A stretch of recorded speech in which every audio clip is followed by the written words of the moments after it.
Get this and get it straight. Crime is a sucker's road, and those who travel it wind up in the gut of the prison of the grave. There's no other end, but they never learn. Wrigley's Spearmint Chewing Gum, the refreshing, delicious treat that gives you chewing enjoyment, presents for your listening enjoyment Raymond Chandler's most famous character in The Adventures of Philip Marlowe.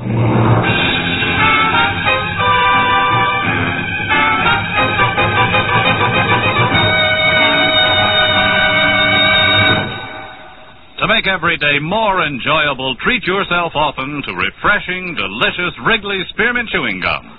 Here's a taste treat you can enjoy indoors, outdoors, at work, or at play. The cool, long-lasting mint flavor refreshes you. The smooth, steady chewing helps keep you fresh and alert. Adds enjoyment to whatever you're doing. Wrigley's Spearmint Chewing Gum. Healthful, refreshing, delicious.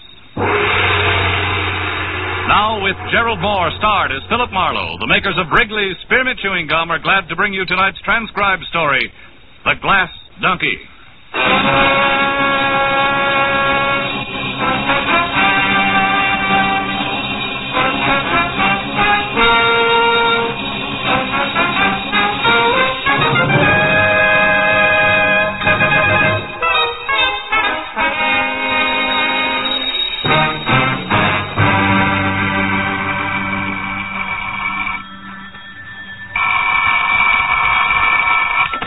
Hello, Philip Marlowe. Oh, this is Mathews, Phil. Hi. Listen, Phil. Yeah? Didn't you once go around with a brunette named Helen Lawton? Helen Lawton? Sure. Still do now and then.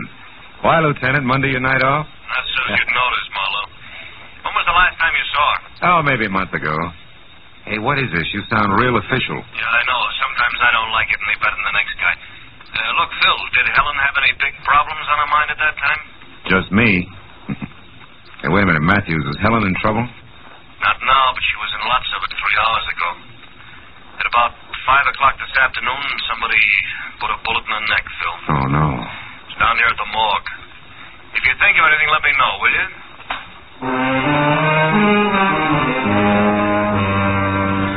Might as well have hit me in the stomach with a hammer. Helen Lawton, a good-to-look-at girl with soft black hair and clear hazel eyes. Gets a big charge out of life. But Helen was a great girl.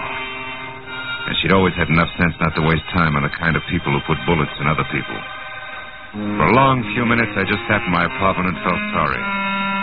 But then I began to want to get my hands on whoever had pulled the trigger. By the time I got downtown and walked into the morgue attendant's office, that urge had become a big hot lump in my chest. Mr. Marlowe. Hello, Chester. Yes, trains are around here lately. You got a Helen Lawton? I'd like to pay my respects. Yeah, can't stop you, boy. Lawton, huh? Oh, yeah, she's still on the table. You'll have a little company back there, Lieutenant Mathews. Oh, he's still here? Oh, he's been in and out all evening. Can you find your way all right? Yeah, thanks, Chester. I didn't expect you in person, Marlowe. You could have called. Got something to offer on the Lawton girl here? Yeah. My services, Mathews. How much did she mean to you, Phil? Enough to make this real personal. What have you got on it, Mathews? Nothing. A neighbor reported the shot. Found Helen's body spilled down some stairs at the side of her house. Mm-hmm. It was a .32 at close range. No reason, no motive, no leads, unless you can call this a clue, which I don't. I see that. Yeah, it could be the hind leg of one of Helen's glass donkeys. You know, she collected them. Oh. I was on the stairs near the body. Uh-huh. Hey, look, Mathews, you don't mind me sticking my 2 cents in this, do you? It'll do me a lot of good. No, I don't mind. Just keep me posted, huh?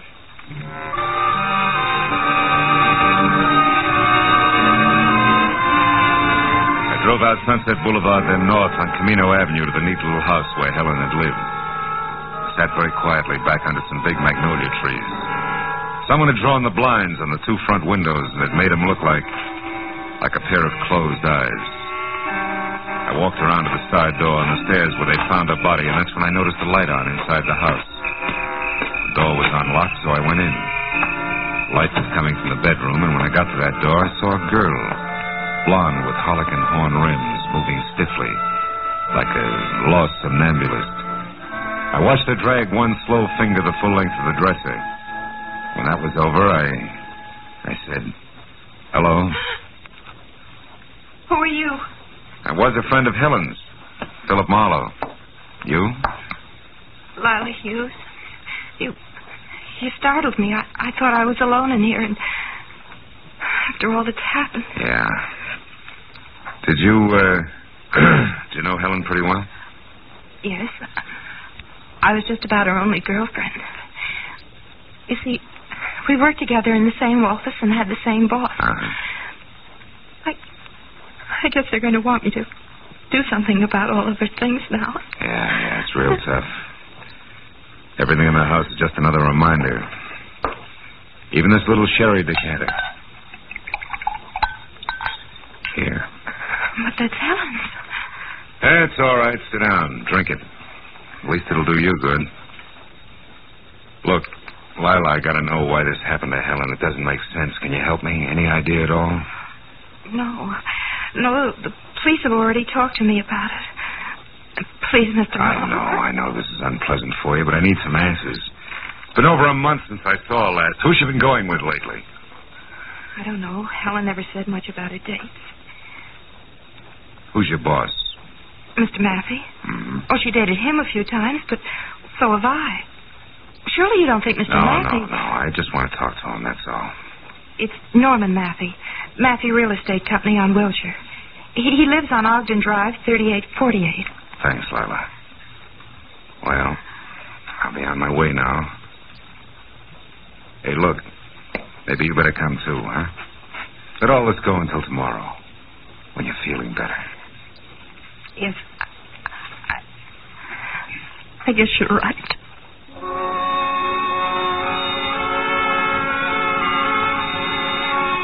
I turned out the light and snapped the lock as we left.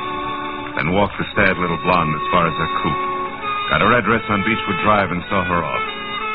After that, I went to my own car, but before I got in, I looked back at Helen's house once more and tried to shake the empty, loose ends feeling it had given me. I was snapped out of that mood in a hurry. The man with a half an acre of forage had just twisted out of sight behind a tree trunk in the backyard. I started for him, and he broke and ran toward the wall in the alley. It was a 6-footer.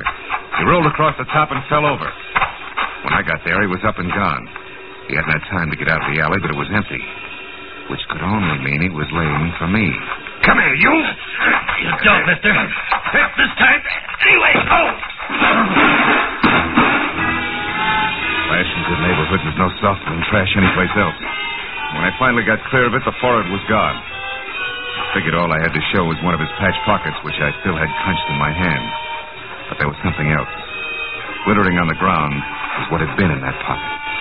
A little glass donkey with a hind leg missing. On the way back, I stopped once and tried to call Mathews, but he was out. So I drove on down to Ogden Drive as far as number 3848. A gray at the temples type in blue flannel opened up. Yes? Mr. Mathews? Are you a reporter? No, I'm a friend of Helen Lawton's. Also, I'm a private detective named Marlowe. I'd like to talk to you. Private detective? Mm-hmm. Who hired you, Mr. Marlowe? Who are you working for? Myself. Like I said, Helen was a friend of mine. But I'm quite busy, Marlowe, but come in. Come back this way, to the den. I've already been interviewed by the police. You may be again. It's not quite like being vaccinated, Mr. Mathews. Now, just why have you come here to see me? Because I intend to find out who shot Helen. What makes you think I'd have the remotest idea? Nothing special. She worked for you, didn't she? So do several other people. You dated her? Yes, I did. She was a very attractive girl, but that was no reason for me to kill her. There was no reason for anybody to kill her. Mr. Mathews, suppose I was to tell you that I'm acquainted with your wife. Oh, so that's it. You cheap blackmailer. Get out. Then you do have a wife, huh? Now, look here, Marlowe. You don't have to be sly with me. I'm not hiding anything. Ask me what you want to know and get out of here. How come Mrs. Mathews doesn't object when you dine and dance the office help? Because we've been separated for several years. Separated, but not divorced. That's right. She lives in San Diego, and we have as little as possible to do with each other. My bank takes care of our only mutual interest. She refuses to give me a divorce. Did you tell the police all this? They didn't ask. Did they happen to ask where you were this afternoon about 5? As a matter of fact, they didn't. I wasn't being treated as a suspect then. And I don't intend to be now. Okay, Mr. Matthews, where were you? Now, look, I'm a private detective. Remember, I'm not even taking notes. All right, Marlowe, all right. Been having business troubles lately. A lot on my mind. I was out driving in my car, trying to relax. Can't prove it, can you? No, probably not. I don't expect to have to try. All right, tell me something else. Do you happen to know anything about a man with a very high forehead, a young guy, maybe 30, about 6 feet tall? Yes, I do. Helen went out with a fellow like that recently. What's his name? Victor Semra, I think. Why?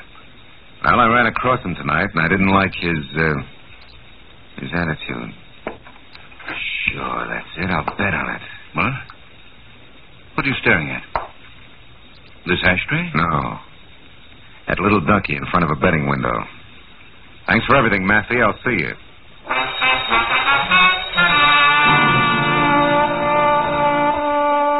The ashtray on the table behind Matthew's desk had been made of baked clay in the shape of a sombrero. A keepsake from old Mexico that kicked hard at my memory. At least it was a thought well worth the price of a phone call to Tijuana. So I drove as far as the first payphone, which was at an all-night mobile gas station, got a handful of change, and while my car was being gassed, put the call through to my old friend, Senor Mike Donahue, who had given up reporting in Chicago for anything south of the border. We are ready on your call now, sir. Go ahead. Hello, Mike. Hello, old pal. Hi. Hasta la vista. What's cooking? You coming down to see me? Later on. Listen, Mike, I'm trying to find out about a glass donkey. A which? A donkey made of glass, a souvenir mule. It's got silver shoes and a silver halter. Oh, one of those things. That silverwork's strictly a Tijuana product, you know. Yeah, I know. Peddle them at the highlight games down here. Out by the betting windows? That's right. Can't buy them anyplace else, Mike. No, not that I know of. Why, you want some? No, I've already got one. Well, thanks a lot, Mike. You've been a big help. Hey, wait a minute. What's the matter? As long as you're on the wire, Gumshoe, maybe you can help me. How? Well, I got a big front-page mystery spread if I can get a little more dope. Ever hear of a babe around L.A. named, let's see, Mrs. Norman Maffey? Mrs. Norman Maffey? Yeah. Holy smoke, I'll say so. What, Mike, what's the story? Well, the boys just found her body out here on a side road at the edge of town. Yeah? Been dead a couple of days. Probably happened Saturday night. Saturday night? Yeah. The hotel identified her about 10 minutes ago. She was run over. Run over? Well, Mike, you said it was a mystery story. Yeah. You see, the tire tracks out there are still good. It was no accident, Phil. It was murder. Somebody went a long ways out of their way. Yeah. Yeah, Mike, somebody sure did.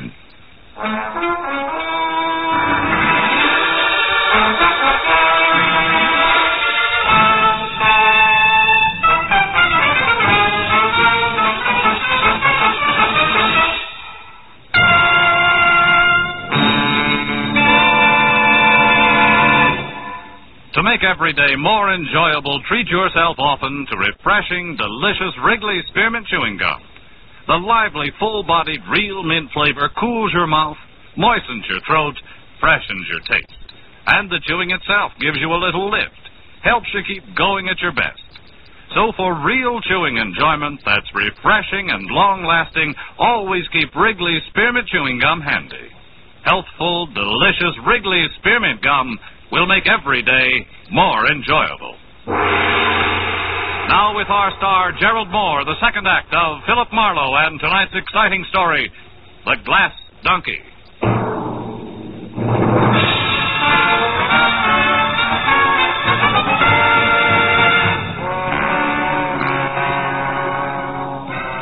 When I hung up on Mike Donahue in the news of Mrs. Mathews' violent death on a lonely road outside of Tijuana, I postponed trying to figure it all out until I had called Lieutenant Mathews at Homicide. I'd asked him to meet me at the bar I was at. 10 minutes later, Mathews was sitting opposite me and chewing on a cold pipe while I filled him in. Oh, now, easy, Phil. I'm a slow and steady boy. Now, question, who killed Helen Lawton? Answer, whoever killed Mrs. Norman Mathews. Why? Where's the tie? The glass donkey I just told you about. It came from Tijuana. So? So I figured that whoever sent it to Helen was, one, a friend who knew she'd get a kick out of a trinket like that. Yeah? And two, sent it before he or she decided to kill Mrs. Mathews. Oh, and therefore said friend had to get the glass donkey back because if traced, it would place the killer in Tijuana where sooner or later Mrs. Mathews' body had to be found. Is that right? That's so very right. And all that brings us back to only one thing. Mrs. Mathews' killer also got Helen Lawton. Was forced to. Yeah, it could be. But look now, Phil, the tough... What'll it be, chum? You look lonely. Forlorn, maybe. 2 beers. 2 beers, huh? Any special vintage? Yeah, the kind with studs on top. Goodbye, comic. Okay. No offense intended. Oh, what was I... Oh, yeah, I was saying, Phil, the tough one. Now, who killed Mrs. Mathews? Mr. Mathews. The motive? He had the best motive. He hated his wife. Also, Mathews, when I talked to him, he was real vague about his whereabouts lately. And for a clincher, he did know Helen Lawton well enough and long enough to send her a cheap trinket, as in Donkey made a glass. Now, you impressed? A little, but you're holding back, Marlowe. I'm what? No, not on me. On yourself, Phil. Look, I know you. You don't usually leap at conclusions and over facts. That isn't your style. Trying to tell you, Mathews. Where's Sutch? You know, I told Kelly about that crack you made, mister, and Give he says... Here. And goodbye again. We're busy. Yeah, I'll say. Too bad we ain't got tablecloths. You could have impressed me, chum. Writing down big numbers. You tip her, I'll break your arm. Yeah. Now, look at Phil. Could you be a little bit prejudiced about this guy? Now, Phil. Yeah. Sure, I'm prejudiced. I just don't like Norman Mathews' toughy kisser and something else.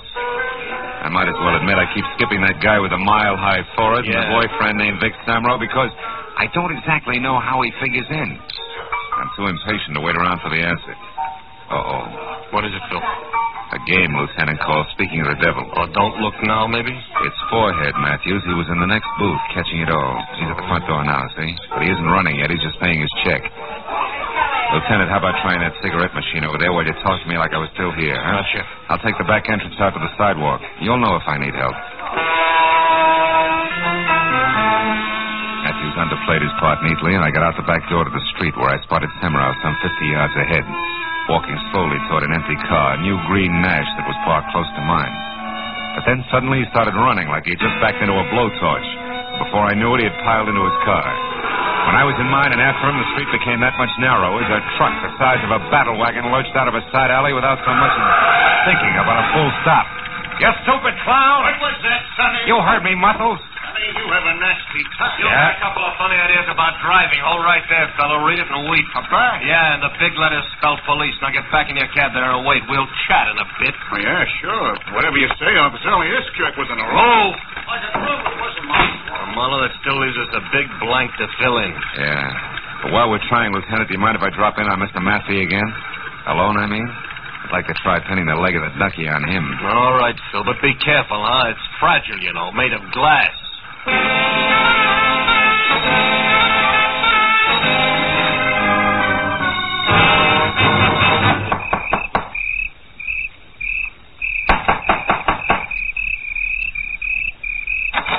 Yes, what... Oh, you again. Yeah, do you mind if I come in again, Mr. Mathews? Frankly, I do, Marlowe. I don't feel very well Your tonight. wife was murdered, Mr. Mathews. My wife? Murdered? Still mind if I come in? Where did it happen, Marlowe?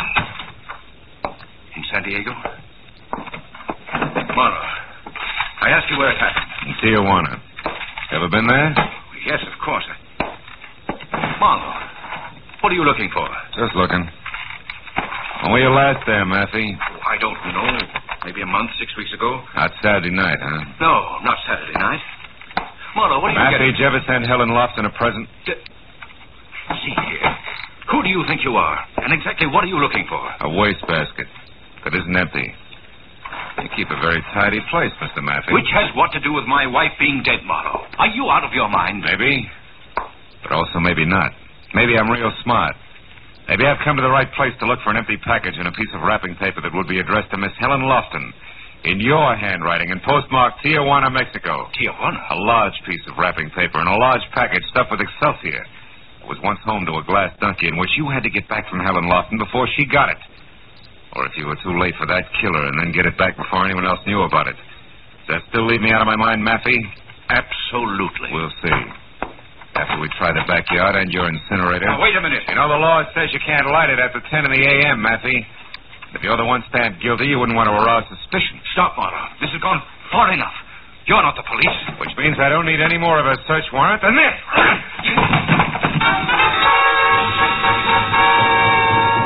I caught him right. He plopped to the floor, face down, like he was made of wet wash. When I rolled him over and was sure that a return engagement was still a long way off, I cut the lights, then went through the house and out into the kind of backyard that you had to call a garden. Beyond all the moon-bathed beauty and half hidden by a fountain that was backed up by an ivy trestle was what I wanted. A short, squat, scarred, ugly incinerator. The door was metal cold, and inside I found more encouragement. None of the paper that was jammed 3 feet deep was burned. I started tossing the stuff out, counting more on the feel and sound of wrapping paper than anything else. Once I stopped short, but it was only a grocery sack. The second time I stopped short, I had a better reason. Marlowe, you're wasting your time there. Well, Mr. Victor Semrau. Yeah, or as you put it, the guy with the mile-high forehead. I wouldn't get touchy, Semrau. You were swinging the dark ahead, remember? I'm sorry about that, Marlowe. I didn't know we were both on the same side there. Both on the... Take it easy, Victor. You wouldn't try to set me up again, would you? Why the sudden change of heart? Because now I know that you're in the up-and-up, Marlowe. I overheard you talking to that police lieutenant and also the Mexican newspaper man. Well, bully for you, eavesdropper. But also you ran. Why? I was afraid you'd turn me over to that lieutenant. Marlowe, listen. From the start, I've been trying to find Helen's killer. That's why I've been following you. I found that glass donkey in her porch, and, well, to get right to the point, Marlowe, I can tell you that the one who killed Helen and Mr. Mathews...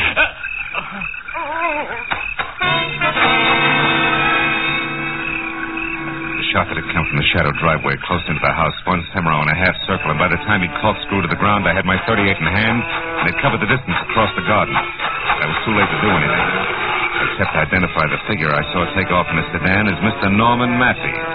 This was some help. But not to Victor Semrau back in the garden. He had managed to crawl as far as the small pond that surrounded the fountain. There he had died. One hand half submerged in the dark, cold water. The other clutching his chest, blood-soaked, and discolored another way. I must have stared at it for a full 30 seconds before it suddenly began to add for me. Add fast to the only backyard left in the spot where I could get to Mathews and maybe stop a third murder. Lila Hughes' place on Beechwood Drive. It was all the push I needed.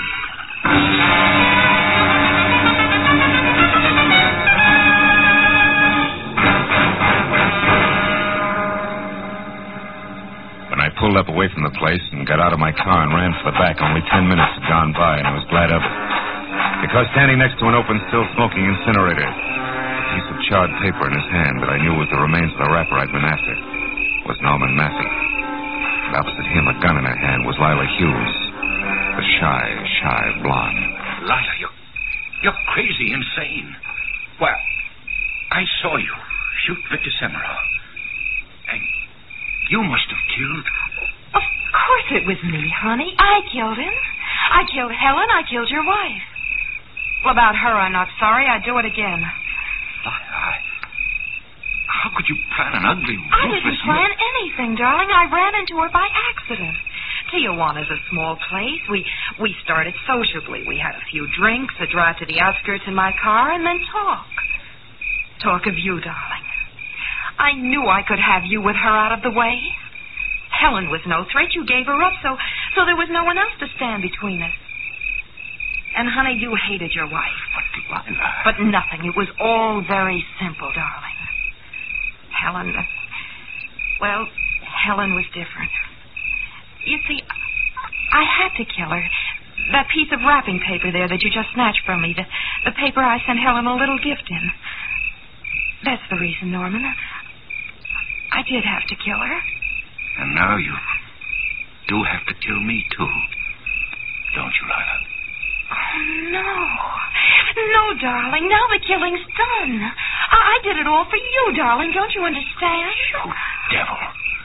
You she-devil. Oh, Norman, dearest, you don't know what you're saying. Honey, I tell you, I did all this for you. Remember that, darling. How can he ever forget it? Don't move, Lila. Don't breathe. Drop your gun there at your feet. No, I think I'll use it again. Even if you shoot, I'll use it. We belong together, Norman and I, and we're going to beat it.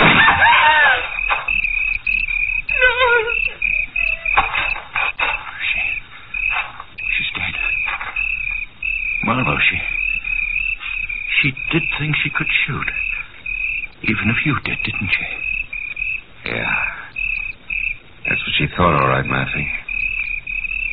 Call the police. They know where they can find me.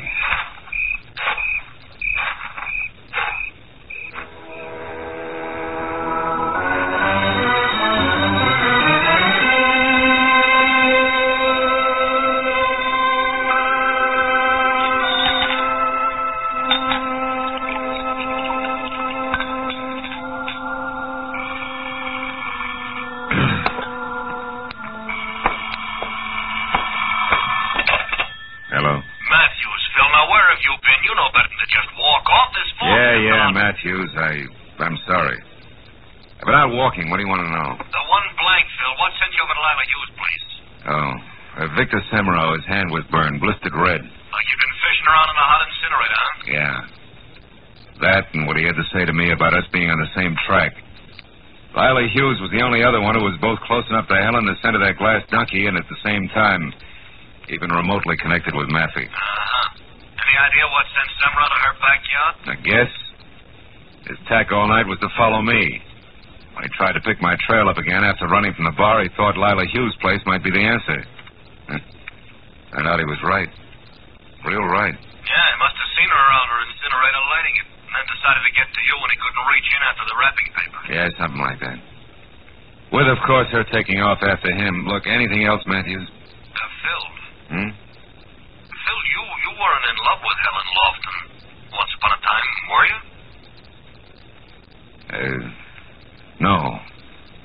No, Mathews. I wasn't in love with her. Yeah.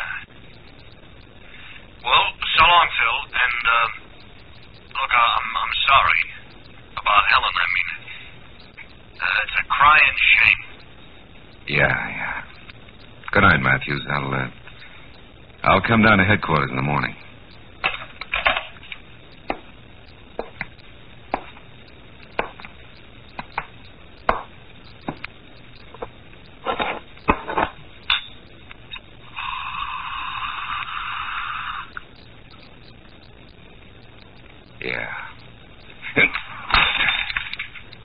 A crying shame.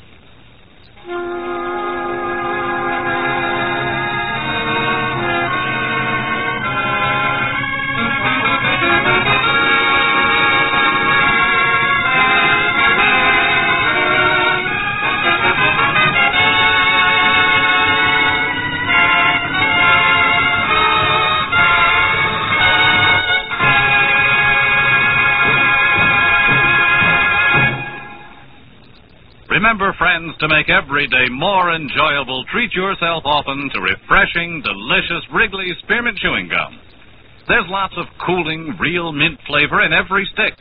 And chewing Wrigley Spearmints helps keep you feeling fresh and alert. You feel better, work better, get more fun out of doing things. So indoors, outdoors, wherever you go, keep some healthful, refreshing Wrigley Spearmint Chewing Gum handy. To make every day more enjoyable, treat yourself often to delicious Wrigley's Spearmint Chewing Gum.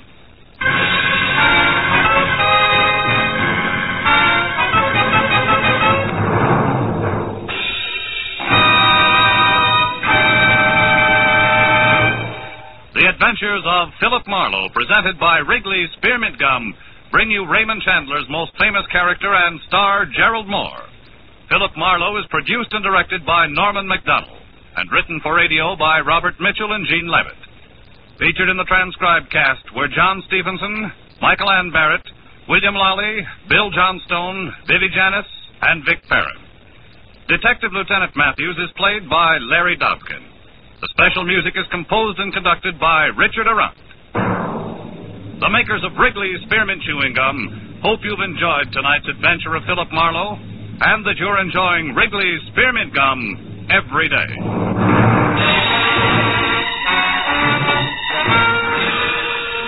We invite you to be with us next week when Philip Marlowe says... This time it got off to a swashbuckling start at a pirate's cove. A map to a fortune in black pearls ran past a beautiful island girl, a conniving Malayan merchant, and stopped at a wild man from Borneo dead in a rusty hulk. All in the quiet outskirts of Los Angeles. Bob Stevenson speaking. This is CBS, the Columbia Broadcasting System.